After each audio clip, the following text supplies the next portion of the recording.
Good morning students. हमारा जो entrepreneurship का कोर्स चल रहा है, entrepreneurship development and business communication, उसमें जो हमारा रिसेंट लेक्चर चल रहा था वो था एंटरप्रेन्योरियल डेवलपमेंट प्रोसेस।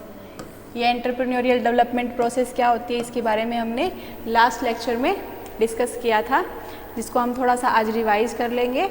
और हमने ये टॉपिक रखा था कि ये कंटिन्यू क्लास में चलता जाएगा कि बिजनेस लीडरशिप की स्किल्स क्या होती हैं, किसी भी व्यवसाय को चलाने के लिए ऐसी नेतृत्व की कौन सी दक्षताएं होती है जिनको ध्यान में रखना चाहिए।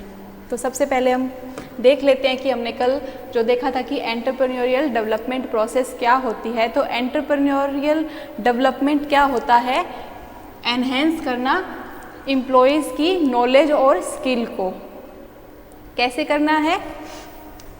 कोई भी कोचिंग के थ्रू, कोई प्रोग्राम के थ्रू या फिर कोई ट्रेनिंग कराकर उनमें उनकी नॉलेज मतलब उनके ज्ञान को और उनकी स्किल्स मतलब किसी भी काम करने की दक्षता को इम्प्रूव करने के लिए, उसको एनहेंस करने के लिए, एनहेंस करना मतलब उसको बढ़ाने के लिए और ज़्यादा अच्छा करने के लिए क्या करना चाहिए? उनको क्लासरूम में कोचिंग्स प्रोवाइड कर सकते हैं, उनको ट्रेनिंग मतलब प्रशिक्षण दे सकते हैं, या फिर उनमें उनके लिए कोई स्पेसिफिक प्रोग्राम चलाया जा सकता है जिसके थ्रू उनको कोचिंग प्रोवाइड, उनमें जो है नॉलेज और स्किल को इम्प्रूव किया जा सके। इसको क्या कहते हैं? एंटरप्रेन्योरशिप डेवलपमेंट मतलब उद्यमिता विकास करना। इसकी जो प्रोसेस में क्या किया जाता है, जो मेन पॉइंट है एंटरप्रेन्योरियल डेवलपमेंट प्रोसेस का, ये क्या करता है? स्ट्रेंथन करता है और मजबूत करता है मतलब और इंक्रीज करता है नंबर ऑफ एंटरप्रेन्योर्स। किसी भी बिजनेस में, किसी भी व्यवसाय में जब हमें एंटरप्रेन्योर्स की जो ताकत है उसको बढ़ाना है, उनको स्ट्रेंथन करना है या फिर उनकी संख्या में हमें थोड़ा इंक्रीज़ करना है, तो इसके लिए क्या किया जाता है? एंटरप्रेन्योरियल डेवलपमेंट प्रोसेस को अच्छे से निभाना बहुत ज़्यादा ज़रूरी हो जाता है। अब है कि ये एंटरप्रेन्योरियल डेवलपमेंट प्रोसेस क्या करती है? जो भी नई नई फर्म्स खुलती है, नए बिजनेस खुलते हैं, उनकी क्षमता को क्या करती है? इंक्रीज़ करती है। और उनको वेंचर शुरू करने के लिए जो उनके गोल्स हैं उनको अचीव करने के लिए उनको क्या करती है? प्रेरित करती है। उनकी जो बिजनेस स्किल्स होती हैं उनको इम्प्रूव करती है और उनकी बिजनेस को इम्प्रूव करके अल्टीमेटली ये नेशन की इकोनॉमी मतलब राष्ट्र की अर्थव्यवस्था में हेल्प करती है। Another essential factor of this process is to improve the capacity to manage. और एंटरप्रेन्योर्स में इस प्रोसेस के थ्रू क्या होता है? अपने बिजनेस को मैनेज करने की, उसका प्रबंधन करने की, उसका डेवलपमेंट मतलब उसका विकास करने की एबिलिटी जो है वो इम्प्रूव्ड होती है। और जितने भी रिस्क उनके सामने आते हैं उनको सॉल्व करने के लिए उनमें जो है जज्बा आ जाता है, उनमें मोटिवेशन आ जाता है, उनमें वो स्किल्स जनरेट हो जाती है, उससे रिलेटेड उनको नॉलेज हो जाता है कि हमें ये प्रॉब्लम्स कैसे सॉल्व करनी है। तो एंटरप्रेन्योरशिप डेवलपमेंट प्रोसेस इसमें उनकी हेल्प करती है। ये कल की क्लास में हमने पढ़ा था और हमने इस प्रोसेस के जो 5 पार्ट्स थे उनके बारे में भी कल डिस्कस किया था कि सबसे पहले उनको डिस्कवरी करनी चाहिए, जो भी उनके सामने प्रॉब्लम्स, जो भी उनके सामने अपॉर्चुनिटीज़ आ रही हैं, जो अवसर उनके सामने आ रहे हैं, उनकी तलाश करनी चाहिए। उनको कैसे मैनेज करना है अपने एम्प्लॉयज़ से या चैनल के जितने भी उनके कोवर्कर्स हैं उनके साथ उस चीज़ को डिस्कस करके उनको नई नई अपॉर्चुनिटीज़ को क्या कर लेना चाहिए? उनकी खोज कर लेनी चाहिए, उनकी डिस्कवरी कर लेनी चाहिए। सेकंड है डेवलपिंग अ बिजनेस प्लान।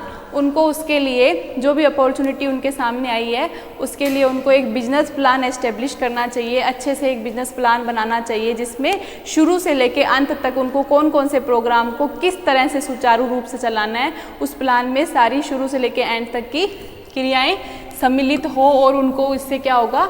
इससे एंटरप्रेन्योर्स को उस बिजनेस प्लान को बनाने में आसानी होगी और उस बिजनेस प्लान को कैसे सुचारू रूप से संचालन करना है, इसको कैसे इनिशिएट करना है, कैसे किस एक्टिविटी को करना है, उसका सब पता रहेगा। ये एक प्रकार से उसको गाइड करता है। जो भी बिजनेस प्लान हम बनाते हैं वो उनको क्या करते हैं? मैनेजर को हर काम करने में गाइड करता है, उसको सलाह मिलती है, टाइम टू टाइम एडवाइस मिलती है कि और एक डायरेक्शन मिलती है कि किस दिशा में हमें इस प्लान के अकॉर्डिंग बढ़ते जाना है, उसको एक दिशा मिलती है। फिर है रिसोर्सिंग। रिसोर्सिंग में हमें ये ध्यान रखना होता है कि फाइनेंसिंग कैसे करनी है उस प्रोजेक्ट के लिए, उस बिजनेस के लिए हमें वित्त की व्यवस्था कैसे करनी है, धन की व्यवस्था कैसे करनी है। रिसोर्सिंग में आपको एम्प्लॉयज़ किस पोजीशन पे किस एम्प्लॉयज़ की ज़रूरत होगी, काम करने वालों की भी ज़रूरत होती है, जो वर्कर्स हैं, टेक्निकल वर्कर्स हैं, उनकी ज़रूरत होती है। तो इन सब की व्यवस्था कैसे करनी है। और फिर लास्ट में हमें ये भी देखना है कि हमारा जो बिजनेस है उसमें इन्वेस्ट कौन करेगा, उन इन्वेस्टर्स की भी तलाश करनी होती है। जो निवेशक होते हैं, जो हमारे कार्यक्रम में निवेश करते हैं, पैसा लगाते हैं, उन इन्वेस्टर्स की भी आपको क्या करनी पड़ती है, तलाश करनी पड़ती है। तो रिसोर्सिंग में आपको बेसिकली इन्हीं बातों का ध्यान रखना होता है कि फाइनेंस की व्यवस्था कैसे होगी, ह्यूमन रिसोर्स कहाँ से आएगा, मतलब आपके जो एम्प्लॉयज़ हैं उनकी व्यवस्था, और फिर तीसरा मैंने बताया कि जो आपके इन्वेस्टर्स हैं उनकी व्यवस्था। तो ये सब क्या है, रिसोर्सिंग में आपको ध्यान रखना पड़ता है। अब बात आती है मैनेजिंग द कंपनी। आपकी सारी वित्त की व्यवस्था हो गई है, इन्वेस्टर्स आपको मिल गए हैं और उसके बाद आपके एम्प्लॉयज़ भी आपने हायर कर लिए हैं।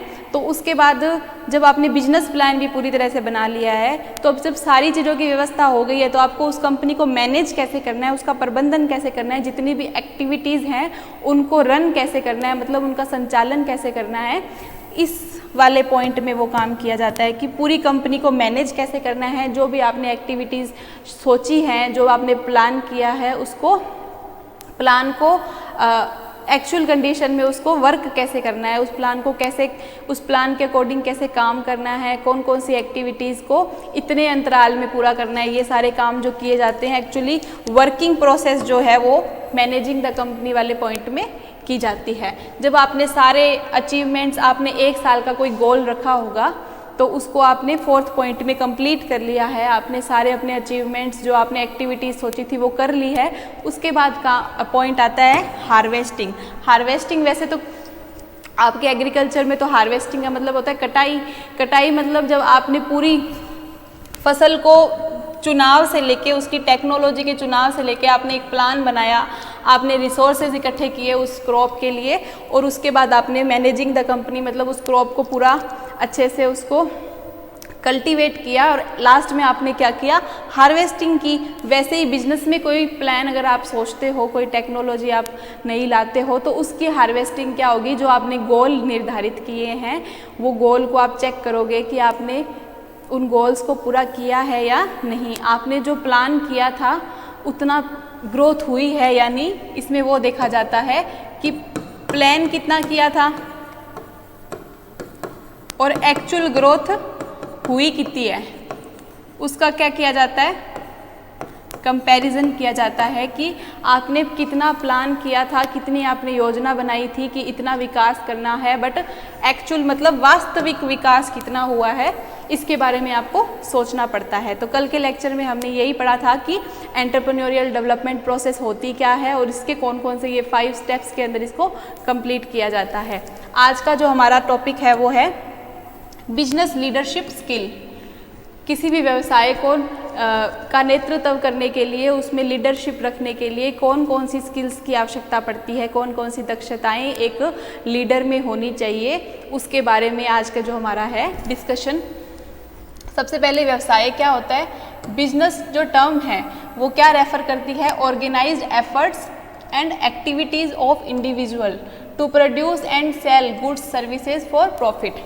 मतलब लाभ कमाने के लिए जो किसी भी मतलब ऑर्गेनाइजेशन के द्वारा या फिर किसी इंडिविजुअल के द्वारा क्या किया जाता है, कोई भी गुड्स मतलब जो भी गुड्स हैं उनको प्रोड्यूस किया जाता है या तो उनका उत्पादन किया जाता है और उनको बेचा जाता है लाभ कमाने के लिए। जब कोई भी ऑर्गेनाइजेशन में सारे एम्प्लॉयज़ मिलके या फिर पर्टिकुलरली अगर हम इंडिविजुअल की बात करें, मतलब अकेले व्यक्ति की बात करें, तो वो बेसिकली क्या करते हैं, गुड्स का उत्पादन करते हैं, प्रोडक्ट्स का उत्पादन करते हैं और फिर क्या करते हैं, उनको बेचते हैं, उन जो भी सर्विसेज हैं उनको लोगों को प्रोवाइड करते हैं ताकि उससे वो लाभ कमा सके। तो उसे क्या कहा जाता है, व्यवसाय कहा जाता है, बिजनेस कहा जाता है। अब है लीडरशिप क्या होता है। Leadership is about creating an organizational environment. Leadership क्या है, ऐसा ऑर्गेनाइजेशनल मतलब संगठनात्मक एनवायरनमेंट क्रिएट करना, ऐसा इन्वायरमेंट क्रिएट करना एम्प्लॉयज़ हैं, आपके वर्कर्स हैं, उनमें ऐसा इन्वायरमेंट क्रिएट करना ताकि उससे क्या हो, दैट इज जो कि क्या हो, स्ट्रैटेजिक हो, एक पहले से बनाई गई योजना हो और विजनरी हो, मतलब काल्पनिक हो, जिसमें बहुत सारे चैलेंजेस होंगे, स्टिमुलेशन होगा, रिवार्ड्स होंगे, इंगेजेस होंगे तो आपके वर्कफोर्स को to create the growth opportunity. इसका मतलब क्या है कि एक ऑर्गेनाइजेशन में ऐसा वातावरण बनाना जिसमें जो आपके ऑर्गेनाइजेशन की वर्कफोर्स है, वर्कफोर्स मतलब जो भी एम्प्लॉयज़ हैं, उनको समय समय पर चैलेंज देते रहना, नए नए जो भी उनके सामने प्रॉब्लम्स आती है उनको उनके सामने रखना, स्टिमुलेट करना, उनको उस काम के लिए प्रेरित करना, किसको, एम्प्लॉयज़ को, उनको समय समय पर रिवार्ड देना मतलब इनाम देते रहना, उनको अगर एप्रिसिएशन करना है, कोई काम उन्होंने अच्छा किया है तो उसके लिए उनको उनकी प्रशंसा करना, उनको उसके लिए अवार्ड देना, रिवॉर्ड देना, या फिर engages its workforce to create growth opportunity, ताकि वो जितने भी उनके सामने विकास के जो अपॉर्चुनिटीज़ मतलब विकास के जितने भी अवसर उनके सामने आते हैं उसमें उनको प्रेरित करके उससे उनको लड़ने की क्षमता उनमें क्रिएट करना, ऐसा वातावरण क्रिएट करने को बोला जा रहा है कि ये लीडरशिप की एक प्रोसेस होती है जिसमें एक ऑर्गेनाइजेशन में ये सब काम किए जाते हैं। किसी भी एम्प्लॉय को स्टिमुलेट किया जाता है, उसके सामने चैलेंजेस रखे जाते हैं, उसको रिवॉर्ड दिए जाते हैं, उसको ग्रोथ अपॉर्चुनिटीज़ दी जाती है ताकि विकास के जितने भी अवसर है उसको वो अच्छे से सुचारू रूप से कर पाए। In short, leadership is about achieving outstanding people development and financial result. मतलब एक तो क्या होगा कि लोगों का इससे विकास होगा लीडरशिप से, और दूसरा क्या होगा, उनके जो कंपनी है उसमें क्या होगा, फाइनेंशियल ग्रोथ होगी, मतलब उनकी जो फाइनेंशियल कंडीशन है, आर्थिक कंडीशन है, वो क्या है, और ज़्यादा मजबूत होगी। Leadership is function of knowing your self. खुद को जानने की एक क्या है, कार्य है, फंक्शन है, खुद को इसके माध्यम से हम जान सकते हैं। Having a vision that is well communicated, building trust among colleagues and taking effective action to realize your own leadership potential. खुद के अंदर कितनी क्षमता है, इससे आपको क्या है, जानने का मौका मिलता है। एक तो खुद को जानने का मौका मिलता है, एक आप में जो भी लीडरशिप से रिलेटेड कौन कौन सी पोटेंशियल है या फिर नहीं है वो जानने का मौका मिलता है।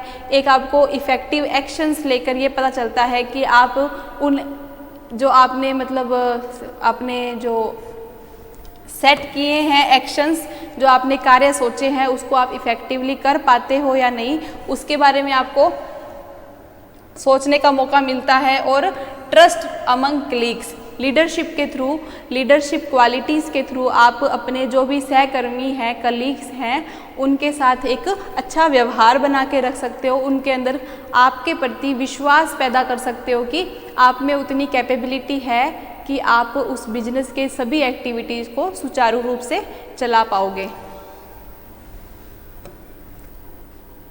ये 5 जो इसेंशियल लीडरशिप की स्किल्स हैं उसको बताया गया है कि ऐसी कौन कौन सी स्किल्स है जिसके थ्रू आप अपने लीडरशिप के गुणों को बढ़ा सकते हो। तो सबसे पहले है कम्युनिकेशन के द्वारा कैसे, मोटिवेशन, पॉजिटिविटी, क्रिएटिविटी और फीडबैक, इन 5 तरीकों से आप कैसे अपनी लीडरशिप स्किल्स को बढ़ा सकते हो उसके बारे में बताया गया है। तो सबसे पहले कम्युनिकेशन मतलब संचार के माध्यम से कैसे। As a leader you need to be able to clearly explain कर सकना किसको, योर एम्प्लॉयज़ को, everything from organizational goal to specific task. आपने जो भी गोल निर्धारित किए हैं as a leader, as a company leader, आपने कोई गोल निर्धारित किया है या फिर कोई स्पेसिफिक टास्क उस कंपनी में आपको ऑर्गेनाइज करना है, तो उसको अपने एम्प्लॉयज़ को बताने की आप में क्या होनी चाहिए, क्वालिटी होनी चाहिए कि आप जो उनको कम्युनिकेट कर रहे हो, जो उनको बता रहे हो, वो उनको क्या हो, क्लियरली समझ आ जाए, स्पष्ट रूप से समझाने की आप में क्या होनी चाहिए, कला होनी चाहिए। एक तो कम्युनिकेशन में ये इम्पोर्टेंट हो गया। सेकंड ये बताना चाह रहा है कि जो लीडर होता है, कम्युनिकेशन की सारी फॉर्म्स उसको अच्छे से आनी चाहिए, चाहे वो किसी सिंगल बंदे को कोई बात समझा रहा हो, मतलब पर्टिकुलर कोई एम्प्लॉय को उसको कोई टास्क के बारे में समझाना हो, या पूरे डिपार्टमेंट को उसको समझाना हो, पूरे डिपार्टमेंट में जितने भी एम्प्लॉयज़ हैं उनकी मीटिंग में उनको अपनी बात को कम्युनिकेट करना हो, या फिर पूरा स्टाफ है या पूरे डिपार्टमेंट में उनको मतलब बड़े बड़े जो भी ऑफिसर्स हैं उनके सामने अपनी बात को रखना हो, तो उसको हर तरीके के संचार को करना सुचारू रूप से आना चाहिए। जो भी उसकी कम्युनिकेशन की फॉर्म्स हैं उसको सभी प्रकार की आनी चाहिए, कि इंडिविजुअली किसी से कैसे डील करना है या फिर पूरे ऑर्गेनाइजेशन से कैसे करना है, अपने पूरे स्टाफ को किसी टास्क को कैसे समझाना है, इन सब की एबिलिटी उसमें होनी चाहिए। यही बताया गया है कि इंक्लूडिंग 1 to 1 या फिर डिपार्टमेंट से आपको कैसे बात करनी है, या फिर फुल स्टाफ से कन्वर्सेशन कैसे करनी है, या फिर आपको कभी कभी क्या है फ़ोन कॉल पे अपनी मीटिंग को कंडक्ट करना पड़ता है, या फिर ईमेल के थ्रू आपको अब कोई बात को कम्युनिकेट करना है, कोई मैसेज सब तक पहुंचाना है, या फिर सोशल मीडिया के थ्रू आपको अपने किसी व्यवहारिक टास्क को रखना है, स्पेशल टास्क को सभी को बताना है कि मैं ये सब करने जा रहा हूँ, ये हमारी इस दिन मीटिंग है। तो अपनी कोई भी बात, कोई भी बिजनेस रिलेटेड टॉक आपको कम्युनिकेट करनी होती है, चाहे ईमेल के थ्रू हो, चाहे फ़ोन कॉल के थ्रू आपको कोई मीटिंग हैंडल करनी हो, या फिर सोशल मीडिया के थ्रू करना हो, तो ये सब एक्टिविटीज़ आपको आनी चाहिए कि फेस टू फेस कैसे किसी को डील करना है, या फिर फ़ोन पे या सोशल मीडिया पे किसी को मीटिंग को कैसे डील करना है, ये सब कम्युनिकेशन की स्किल आपको आनी चाहिए as a leader. A large part of communication involves listening. सबसे बड़ी बात होती है कम्युनिकेशन करते टाइम कि आपको सुनने की आदत भी होनी चाहिए, सुनने की क्षमता होनी चाहिए आप में, कि सामने वाला भी क्या कम्युनिकेट कर रहा है उसको भी आप अच्छे से सुनोगे तो आप अपने रिएक्शंस, अपने फीडबैक्स अच्छे से दे पाओगे। Therefore leader should establish a steady flow of communication. Slowly आप अपने स्टाफ को अच्छे से अपनी बात कम्युनिकेट कर पाएँ और उनसे भी उनका फीडबैक अच्छे से ले पाए। इसके लिए बहुत ज़रूरी है कि आपका जो फ्लो ऑफ कम्युनिकेशन है वो बहुत ही स्टेडी होना चाहिए, एक नॉर्मल फ्लो में उसका संचार होना चाहिए। ओपन डोर पॉलिसी क्या होता है कि उनका भी जो है रेगुलर कन्वर्सेशन आपकी अपने वर्कर्स से होनी चाहिए, जो भी आप बता रहे हो बात उसका फीडबैक वो भी देते रहे, इतनी उनको आज़ादी होना चाहिए कि वो भी आपसे कनेक्ट कर पाए, आपसे अच्छे से डील कर पाएँ।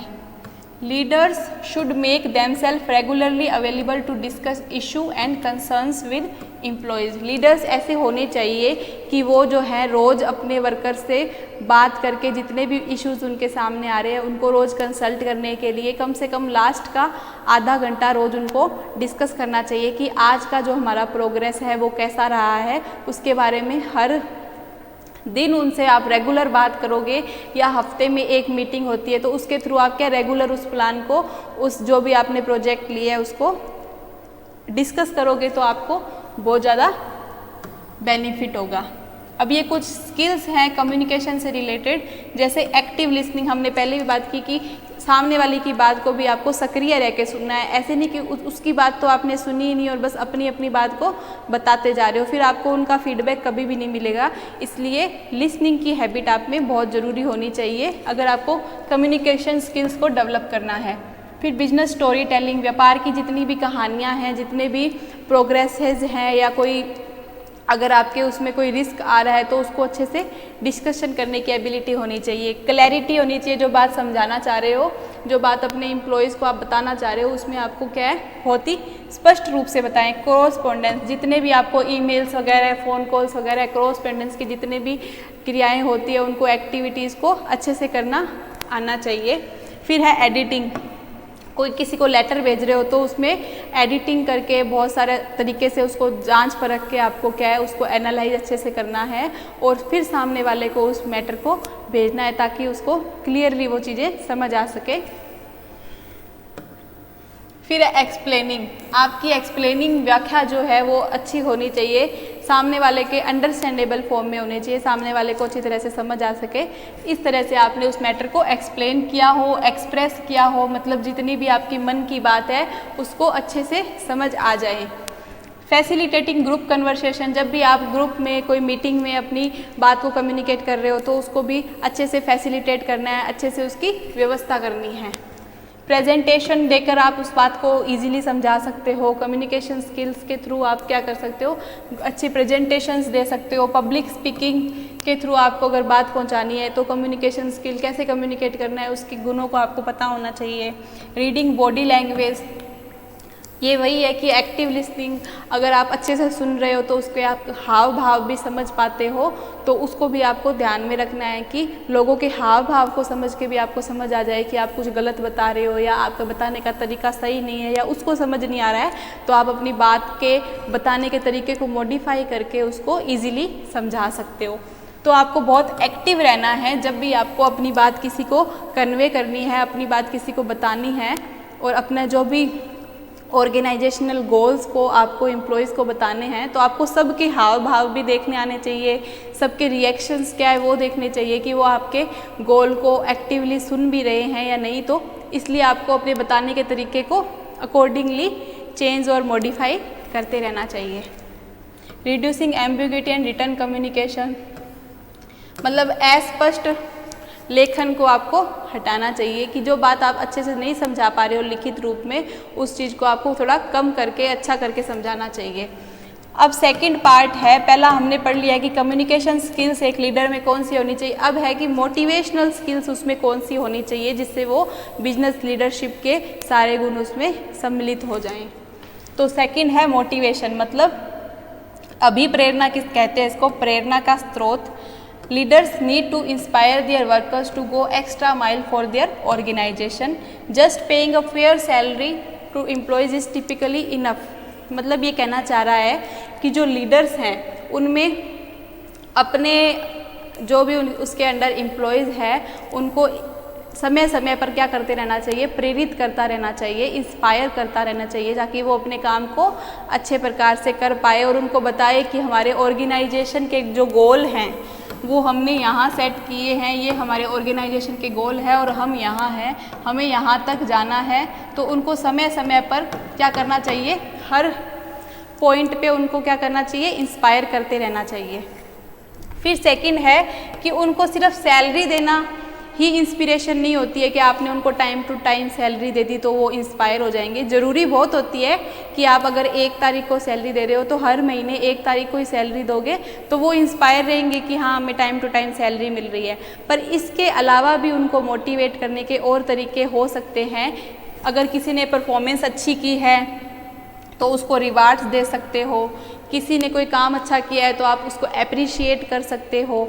तो इन तरीक़ों से, और इसके अलावा उनकी सेल्फ एस्टीम को, किसी ने कोई गलती कर दी तो आप उसको आत्मविश्वास दिला सकते हो, कॉन्फिडेंस उसमें डाल सकते हो कि एक बार गलती हुई है, सेकंड बार इस काम को और अच्छे तरीके से करना। तो इससे भी वो उसको क्या है और प्रेरणा मिलती है कि अब इस बार मुझे अपने जो सीनियर लीडर हैं उनको अपने काम को और ज़्यादा अच्छा करके दिखाना है। तो सैलरी के अलावा भी और तरीके जो इसने बताए हैं उसको भी आपको ध्यान में रखना है कि उनको कैसे मोटिवेट कर सकते हो। उनको नई नई रिस्पॉन्सिबिलिटीज़ दे सकते हो ताकि उनका जो कंपनी में निवेश है वो अपने जो भी उनकी पोटेंशियल है उसको और ज़्यादा निखर के आए और उनको पता चले कि हम ये वाले काम भी कर सकते हैं। क्योंकि बेसिक रोज़ के जो काम उनको मिलते रहते हैं, जो ट्रेडिशनल उनको रिस्पॉन्सिबिलिटीज़ मिलती रहती है, उनसे इतना इफ़ेक्टिव काम एफिशिएंटली नहीं हो पाता है। तो नए नए टास्क जब आएंगे उनके सामने तो उनकी पोटेंशियल और ज़्यादा इंक्रीज़ होगी। तो मोटिवेशन इसमें बहुत काम आता है। मोटिवेशन के लिए भी बताया गया है कि लीडर्स को लर्न करना पड़ेगा कि सबसे ज़्यादा उनके एम्प्लॉयज़ को कौन सी बात मोटिवेट करेगी, कौन कौन से तरीक़ों से वो उनको ज़्यादा मोटिवेट कर सकता है। तो इसमें कुछ दिए गए हैं। पहला है अलाउइंग एम्प्लॉय ऑटोनॉमी। ऑटोनॉमी होता है कि उनको अपने तरीके से काम करने की अनुमति देना, उनको थोड़ी स्वतंत्रता देना ताकि उनकी क्रिएटिविटी और ज़्यादा बढ़ जाए। आस्किंग फॉर इनपुट, उनकी समय समय पर उनसे भी इनपुट लेते रहना, मतलब उनकी एडवाइस लेते रहना, नए नए आइडियाज़ अगर उनके मन में है तो उनसे जानने की कोशिश करते रहने से भी उनमें क्या मोटिवेशन बना रहता है।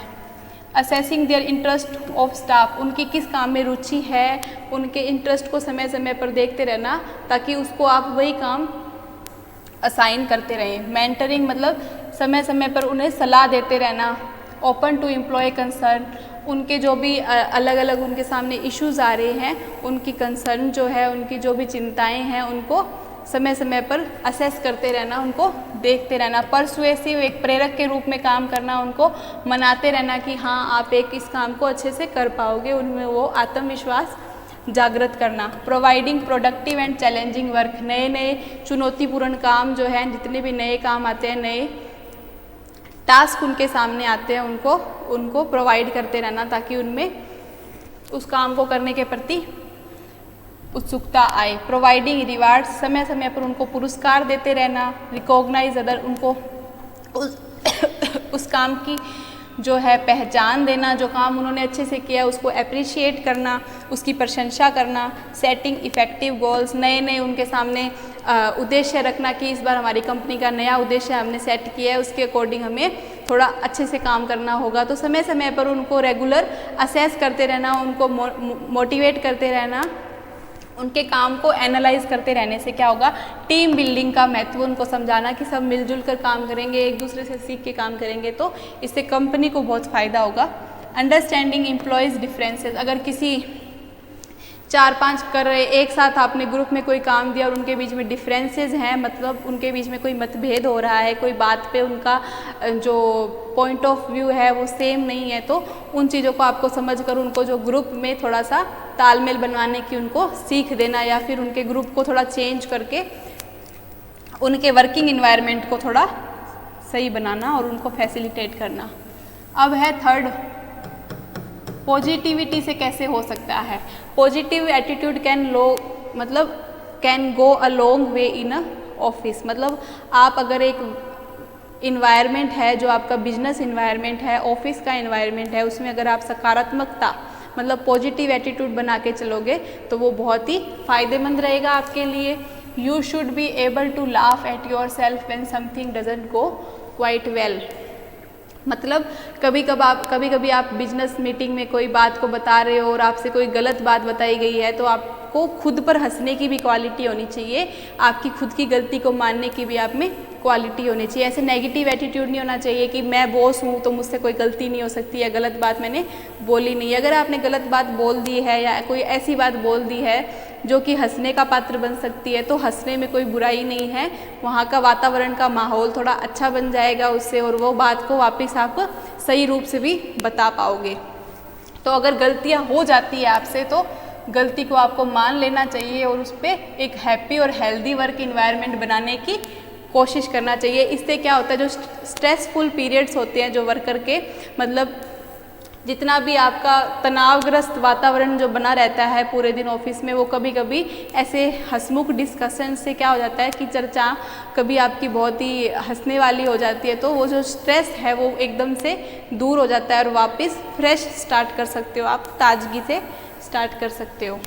यही बताया गया इसमें। Simple acts like asking employees about their vacation plan, कि अगर जो कभी छुट्टियां पड़ती है 7-8 दिन की, तो सबसे अपने अपने वेकेशन प्लान पूछ सकते हो कि कहाँ कहाँ घूमने जा रहे हो और फैमिली में क्या चल रहा है। तो कभी कभी ऑफिस में ऐसी डिस्कशंस करने से भी सकारात्मक वातावरण बना रहता है।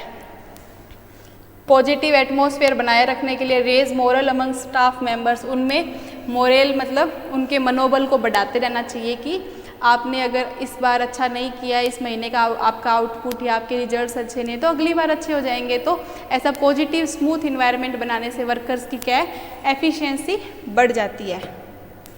If employees feel that they work in a positive environment they will be more likely to want to work, अगर उनको लगता है कि एक सकारात्मक वातावरण में वो काम कर रहे हैं तो उनको काम करने की और ज़्यादा इच्छा होती है और रोज़ ऑफिस आकर काम करने की इच्छा उनकी बढ़ जाती है। अगर आपका तनावग्रस्त वातावरण है ऑफिस में तो आपका ऑफिस जाने में भी मन नहीं करेगा, तो इससे क्या होगा, पॉजिटिविटी नहीं बनी रहेगी, तो उनका जो आउटपुट है वो ऑटोमेटिकली थोड़ा कम होगा, इतना एफिशिएंट नहीं होगा। पर अगर यही सकारात्मक वातावरण रहेगा तो जो एफर्ट्स हैं उनके बहुत ज़्यादा अच्छे होंगे ऑफिस के प्रति। ये कुछ स्किल्स बताई गई है, जैसे केयरिंग। अगर एक लीडर केयरिंग होगा, अपने सारे एम्प्लॉयज़ की देखभाल अच्छे से करेगा, तो वो एक पॉजिटिव एटीट्यूड, पॉजिटिव वातावरण, एनवायरनमेंट बना के रख सकता है। कॉन्फ्लिक्ट मैनेजमेंट, कोई भी विरोध वाली जैसे बातें होती हैं, कोई उन्होंने पॉइंट ऑफ व्यू ऐसा रख दिया है जिससे कॉन्फ्लिक्ट उत्पन्न होती है, तो उसको सुलझाने का तरीका आना चाहिए आपको। डेवलपिंग रैपर्ट, एक दूसरे के साथ तालमेल, एक दूसरे के साथ संबंध कैसे स्थापित करने हैं अच्छे, जो कि वर्किंग के लिए बहुत अच्छे हो, तो उसको कैसे डेवलप करना है। डिप्लोमेसी मतलब कूटनीति का उपयोग कैसे करना है। कभी कभी किसी को डिप्लोमेटिक तरीके से भी हम उस बात को समझा सकते हैं, एकदम गुस्सा करके समझाने की बजाय। अगर वो बात भी गुस्से लायक है तो भी उसको आप सही तरीके से समझाओगे, तो एक डिप्लोमेटिक बनने की कोशिश करना भी ऑफिस के लिए कभी कभी सही रहता है। एनकरेज करना मतलब उनको प्रेरित करते रहना, उनको उनमें साहस बढ़ाते रहना। एम्पैथेटिक मतलब सहानुभूति, उसकी जगह अपने आप को रख कर उसको कोई बात को समझाओगे तो आपको समझनी चाहिए कि उस व्यक्ति की कंडीशन क्या है जिसके कारण उसका आउटपुट अच्छा नहीं रहा है, उसकी बात जानने की कोशिश करें, फिर उसका समाधान करोगे तो ज़्यादा बेनिफिशियल होगा। फ्रेंडलीनेस, उनके साथ एक फ्रेंड की तरह रहना, उनकी हेल्प करना। इंटरपर्सनल रिलेशन अच्छे होने चाहिए आपके उनके साथ। पॉजिटिव रीइंफोर्समेंट मतलब सकारात्मक रूप से आप उनको किसी भी काम करने को रीइंफोर्स करें, मतलब उनको उनमें दृढ़ता पैदा करें कि हाँ हमें इस काम को करके रहना है और इस गोल तक पहुँचना है। तो ऐसा वातावरण बना के रखेंगे तो पॉजिटिविटी आपके उसमें रहेगी। क्रिएटिविटी के बारे में बात करते हैं। As a leader you have, बहुत सारे आपके पास डिसीजंस होते हैं, बहुत सारे आपको निर्णय लेने होते हैं, पर उस निर्णय को आप थोड़ा अलग तरीके से लेने का सोचें, ट्रेडिशनली ना लें। मतलब जो आप हमेशा जिस तरीके से काम करते आए हैं उसमें थोड़ा बदलाव लाने की कोशिश करोगे, उसमें थोड़ा क्रिएटिव आइडिया मतलब नया इनोवेटिव आइडिया यूज़ करोगे। इनोवेटिव क्या होता है? नया आइडिया, नया विचार, उसको नए तरीके से, नए मेथड से करके देखना। तो उससे क्या होता है, उस वातावरण में क्रिएटिविटी आ जाती है। क्रिएटिविटी के बारे में पढ़ते हैं। As a leader you have to make number of decisions that do not have a clear answer. आपको ऐसे डिसीजंस भी लेने पड़ेंगे जिनका आपको भी नहीं पता कि आगे क्या रिजल्ट होगा, क्या परिणाम होगा, पर कभी कभी आउट ऑफ द बॉक्स जाकर, आउट ऑफ द इन्वायरमेंट जाकर, मतलब हमेशा आपने इतने के अंदर ही सोचा है और रोज़ आपके जो भी नए नए प्रोजेक्ट्स आ रहे हैं वो इस बॉक्स के अंदर ही आ रहे हैं, इसके बाहर नहीं जा रहे हो। पर इसके बाहर जाके आप सोचोगे तो आप इतना ज़्यादा ग्रोथ कर लोगे। इस बॉक्स के बाहर जाके निकलोगे तो आपको पता चलेगा कि हाँ यहाँ से भी हम अपॉर्चुनिटीज़ ले सकते हैं, यहाँ से भी, यहाँ से भी, यहाँ से भी। तो आपको पता चलेगा कि आउट ऑफ द बॉक्स जाकर आपने अगर कोई डिसीजन लिया है जिसके आपको आंसर्स भी नहीं पता, तो उससे कोई नई प्रॉब्लम का सोल्यूशन आपको मिल सकता है। क्योंकि इतने के अंदर तो आपको रोज़ वही प्रॉब्लम्स हैं और वही सोल्यूशंस हैं, कोई नया सोल्यूशन आपको अपनी प्रॉब्लम्स का मिल ही नहीं रहा। पर अगर आप नए तरीके से, नई मेथड से, नए विचारों के माध्यम से अगर आप कोई प्रॉब्लम को सॉल्व करना चाहोगे तो आप बहुत अच्छा कर पाओगे। यही बताना चाह रहा है कि आउट ऑफ द बॉक्स जाकर, आउटसाइड ऑफ द बॉक्स जाकर आप उस चीज़ को सोचोगे, उसके लिए निर्णय लोगे तो वो आपके लिए कभी कभी कारगर भी सिद्ध हो सकता है। Learning to try non traditional solutions. Non traditional solutions का मतलब अभी यही था कि परंपरागत तरीके से तो आप हमेशा जो भी है अपने सॉल्यूशन ढूंढ ही रहे थे प्रॉब्लम्स के, पर अगर आप नॉन ट्रेडिशनली, जो ट्रेडिशनल नहीं है, यूनिक तरीके से अपनी प्रॉब्लम्स का सॉल्यूशन ढूंढोगे तो वो ज़्यादा बेटर होगा। You will help you to solve an otherwise unsolvable problem. जो कभी प्रॉब्लम सॉल्व नहीं हुई थी, उन प्रॉब्लम्स को दूर करने के लिए आपको ऐसे ऐसे सुझाव भी मिल जाएंगे। Most employees will also be impressed and inspired by a leader who doesn't always choose the safe. मतलब आपकी कंपनी में जो काम कर रहे एम्प्लॉयज़ होते हैं वो आपके उस लीडरशिप स्किल से और ज़्यादा प्रसन्न होते हैं, इंस्पायर होते हैं कि हमारा जो लीडर है वो हमेशा वही चीज़ें नहीं देख रहा है या वही चीज़ें सेलेक्ट नहीं कर रहा है, वो मेथड सेलेक्ट नहीं कर रहा है जो हमेशा सेफ होते हैं, कन्वेंशनल होते हैं, मतलब परंपरागत होते हैं। वो आउट ऑफ द बॉक्स भी जाकर हमारे लिए प्रॉब्लम्स का सॉल्यूशन ढूंढने की कोशिश कर रहा है। तो इससे वो क्या होते हैं, इम्प्रेस होते हैं और आपसे प्रेरित होते हैं कि हमारे बॉस में इतनी एबिलिटी है कि वो नए नए टास्क को लेने की क्षमता रखते हैं। अब क्रिएटिव थिंकिंग के लिए आपको एनालिटिकल होने की ज़रूरत है। आप जो भी मेथड ले रहे हो उसको बहुत अच्छे से आपने एनालाइज किया है, उसका अच्छे से विश्लेषण किया है, जांच परख की है। फिर कॉग्निटिव फ्लेक्सिबिलिटी, आप में क्या है, लचीलापन होना चाहिए। आपको एक काम से दूसरे काम में आपने अगर स्विच किया है तो आप में वो लचीलापन होना चाहिए। Conceptualisation, critical thinking,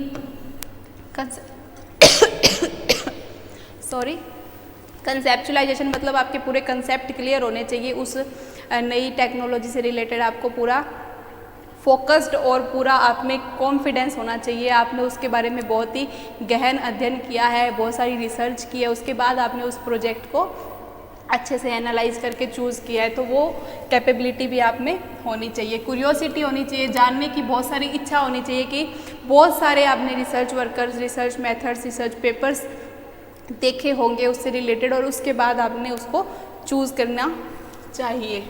embracing difficult cultural perspective, जितने भी अलग अलग सांस्कृतिक दृष्टिकोण हैं उन सबको देख परख के आपको चुनना चाहिए। फोर साइटेडनेस, दूरदर्शिता होनी चाहिए आपकी। आइडेंटिफाइंग पैटर्न्स, अलग अलग पैटर्न्स को समझने की क्षमता होनी चाहिए आप में। इमेजिनेशन, आप में कल्पनाशीलता होनी चाहिए, मतलब आप जब भी तो इमेजिन करोगे तभी तो उस यूनिक आइडियाज़ को आप अडप्ट कर पाओगे। इनोवेटिव मतलब नए आइडिया, सोचने की ताकत होनी चाहिए। लिसनिंग टू अदर्स आइडिया, दूसरों के विचारों को भी सुन लेना चाहिए ताकि आपको अपने विचारों को आप उससे कनेक्ट कर पाते हो या नहीं उसके बारे में आपको पता चल पाए। मेकिंग एब्स्ट्रैक्ट कनेक्शंस, सबसे जानकारी एस्टेब्लिश करने की कोशिश करनी चाहिए। ऑब्जर्वेशन मतलब जहाँ भी उस प्रोजेक्ट के लिए आप जा रहे हो तो आप में ऐसे ऑब्जर्वेशन पावर होनी चाहिए कि उन चीज़ों को आप देख समझ के समझो, लोगों के व्यवहार को समझने की कोशिश करो, आप सारी प्रॉब्लम्स को अच्छे से ऑब्जर्व कर पाओ। ओपन माइंडेडनेस होनी चाहिए, आपका जो विचार है वो आप खुले विचारों के होने चाहिए। प्रॉब्लम सॉल्विंग आपकी होनी चाहिए कि मुझे इस प्रॉब्लम को सॉल्व करना ही करना है, तो ऐसी आप में पोटेंशियल होनी चाहिए। साउंड जजमेंट, हर चीज़ को अच्छे से निर्णय ले पाओ, वो आप में कैपेबिलिटी होनी चाहिए। और काल्पनिकता, विजनरी, दूर की देखने, आप एक कल्पना कर सकते हो कि मैं इस काम को ऐसे ऐसे कर पाऊँगा, तो वो एबिलिटी भी आप में होनी चाहिए। तो हमने ये किस में देखा, क्रिएटिविटी में हमें किस किस चीज़ों का ध्यान रखना चाहिए उसके बारे में। अब है फीडबैक। फीडबैक क्या होता है? Leader should constantly look for the feedback, मतलब जो आपके अपॉर्चुनिटीज़ हैं और जो आपकी deliver useful information to team members, आपने जो भी अपनी इन्फॉर्मेशन सूचना उन तक पहुंचाई है उसका फीडबैक आपको क्या मिल रहा है, उसकी प्रतिक्रिया जानने की भी आप में एबिलिटी होनी चाहिए। However, there is a fine line between offering employees advice and assistance and micromanaging. ये क्या होता है, एक फाइन लाइन होती है उनके बीच में, उनको एडवाइस देने की, उनको उनके काम का फीडबैक भी आपको देना पड़ेगा कि वो उस कंपनी में कैसे काम कर रहे हैं, उसको समय समय पर आपको उनको प्रोवाइड करना पड़ेगा। By teaching employees how to improve their work and make their own decision you will feel more confident. मतलब ये कहना चाह रहा है कि जो लीडर है अगर वो समय समय पर अपने एम्प्लॉयज़ को बता देगा कि उनको अपने काम को कैसे इम्प्रूव करना है, तो इससे बाद में जो है वो अव्यवस्था पैदा नहीं होगी, आपका जो काम है वो सुचारू रूप से चलता रहेगा। उनको साथ साथ बताना है कि आपको अपने काम को कैसे इम्प्रूव करना है, खुद के डिसीजन कैसे लेने हैं, तो इससे आप अपने स्टाफ को नए नए टास्क जब दोगे तो उसमें आपको प्रॉब्लम नहीं आएगी। अब है employees will also respect a leader who provides feedback in a clear but empathetic way। ऐसे मामले में क्या होता है कि एम्प्लॉयज़ जो होते हैं, जो कर्मी होते हैं, उनको क्या करना चाहिए, वर्कर्स को ऐसे लीडर की प्रशंसा करनी चाहिए जो उनको समय समय पर उनके काम के लिए प्रतिक्रिया दे रहा है, उनको बता रहा है कि आप कहाँ गलत जा रहे हो। तो अगर वो लीडर उनको एम्पैथेटिक वे में उनको क्लियरली बता रहा है कि आपकी ये गलती है, तो उसको उनको एक्सेप्ट भी करना चाहिए। कौन कौन से हैं ऐसे, जैसे being open to receiving feedback, जो कर्मचारी है उनको जो भी फीडबैक्स मिल रहे हैं उसके लिए उनको ओपन होना चाहिए, उनको खुले दिल से उसको स्वीकार कर लेना चाहिए। फिर है बिल्डिंग कॉन्फिडेंस इन एम्प्लॉयज़, उनमें कॉन्फिडेंस डेवलप करना। क्लैरिटी मतलब स्पष्टता होनी चाहिए, आपने जो भी उनको बात समझाई है, जो भी उनको गलतियाँ बताई है, क्लियरली लेइंग आउट एक्सपेक्टेशंस, आपकी उस कंपनी के एम्प्लॉय से कौन कौन सी एक्सपेक्टेशंस है, कौन कौन सी आशाएं हैं कंपनी के गोल को पूरा करने के लिए, वो आप उनको स्पष्ट रूप से बता दें। उसके लिए आप उनको कोचिंग्स या ट्रेनिंग के थ्रू उनको उसकी स्किल्स प्रोवाइड करें। फ्रीक्वेंट फीडबैक, लगातार उनको फीडबैक देते रहिए। अगर कोई कंपनी में 1 साल का प्रोजेक्ट है तो आप उनको हर तीसरे दिन कोई गलती अगर उनसे हो रही है तो उसी टाइम बता दो उनको। ऐसा नहीं कि 3 महीने बाद आपने बताई कि शुरू में आपने तीसरे दिन ये गलती करी थी, वो नहीं। साथ साथ में उनको फीडबैक देते रहो कि यहाँ आपसे ये गलती हो रही है, इसको यही सुधार लो और आगे अच्छे से काम करो। लिसनिंग टू एम्प्लॉयज़ रिस्पॉन्स, उनके रिस्पॉन्स क्या है उसको भी सुने। मेंटरिंग, उनको समय समय पर सलाह देते रहें। पॉजिटिव रीइंफोर्समेंट, पॉजिटिव उनको उनमें जो आत्मविश्वास है वो पैदा करते रहें। प्रोवाइडिंग स्पेसिफिक एडवाइस, उनको हर काम से रिलेटेड स्पेसिफिक एडवाइजेस देते रहें। तो आज की क्लास में हमने क्या पढ़ा कि बिजनेस लीडरशिप स्किल्स के लिए कौन कौन सी स्किल्स होना ज़रूरी है। तो हमने देखा कि कम्युनिकेशन स्किल होना बहुत ज़रूरी है, क्रिएटिविटी होना बहुत ज़रूरी है, फीडबैक समय समय पर लेते रहना बहुत ज़रूरी है, पॉजिटिविटी सकारात्मकता होना बहुत ज़रूरी है। तो ये सब चीज़ें एक बिजनेस लीडरशिप स्किल्स, एक अगर कोई बिजनेस में लीडर है तो उसमें ये सारी स्किल्स होना बहुत ज़रूरी है। वो अच्छे से लोगों से कम्युनिकेट कर पाए, वो लोगों को मोटिवेट कर पाए, उसमें पॉजिटिविटी हो, ये देखो प्लस का साइन, पॉजिटिविटी हो, फीडबैक अच्छे से उनको बता पाए अपने एम्प्लॉयज़ को, और एक क्रिएटिव रूप से काम करने का उसमें पोटेंशियल हो। तो ये है एक अच्छे लीडर का जो भी स्किल्स उसमें होनी चाहिए जब वो कोई बिजनेस या ऑर्गेनाइजेशन को शुरू करता है या उसका कोई मैनेजर या लीडर है तो उसमें ये सारी स्किल्स होनी चाहिए। तो आज की क्लास को हम यहीं ख़त्म करते हैं। Thank you.